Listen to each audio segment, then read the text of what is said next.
এদিকে রাজধানীর পল্লবীতে ধর্ষণের পর নৃশংস হত্যার শিকার ৮ বছরের শিশু রামিসা আক্তারের মৃত্যুর ঘটনায় এখনও থামেনি মানুষের ক্ষোভ আর কান্না। রামিসার হত্যার সুষ্ঠু বিচার দাবি করেন তারা। এ সময় এলাকা জুড়ে ছিল থমথমে পরিবেশ।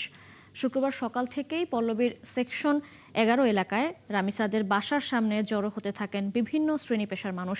ছোট বড় সামাজিক ও স্বেচ্ছাসেবী সংগঠনের ব্যানারে মানববন্ধন, বিক্ষোভ ও প্রতিবাদ কর্মসূচি পালন করতে দেখা যায় স্থানীয়দের। বেলা 11টার পর থেকে রামিসাদের বাসার সামনের গলিতে একে একে জড়ো হন নারী পুরুষ সহ বিভিন্ন বয়সী মানুষ।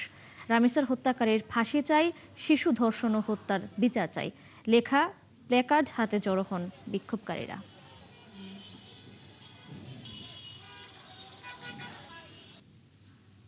ক্ষমতা যায় ক্ষমতা আসে, হাসিনার পরে ইন্টারিম সরকার, এখন তারেক রহমান, কিন্তু একের পরে ধর্ষণ হয়। আমাদের ধর্ষণের দৃষ্টান্তমূলক কোন শাস্তি দেখতে পাচ্ছি না। আমরা চাই 48 ঘন্টার ভিতরে এই ধর্ষকের দৃষ্টান্তমূলক একটা শাস্তি হোক। আমরা আসিয়া হত্যার মামলায় দেখেছিলাম যে তারা আমাদেরকে বলেছিল যে আমরা এটা বিচার করবো, আজ পর্যন্ত সেই মামলা ঝুঁকে আছে। আজকে আসিয়া, কাল থেকে রমিসা, সবাই এই ধরনের করতেছে। আমাদেরকে এই মূলা ঝুলিয়ে, আমাদেরকে ধুলো দিয়ে এই ধরনের কাজ করা যাবে না। আমরা ওপেন শাস্তি চাই। এই রামিসার মতন ধর্ষণ আরো হইতে পারে বাংলাদেশে, যদি একটা শাস্তি দেওয়া হয় আর বাংলাদেশে হবে না। এটা আমরা এটাই চাই। আমাদের ভাগ্নির মতো, আমাদের ভাতিজির মতো তাদের উপরে এরকম অন্য অত্যাচার হইলে আমরা তো এগুলো মানে নেব না।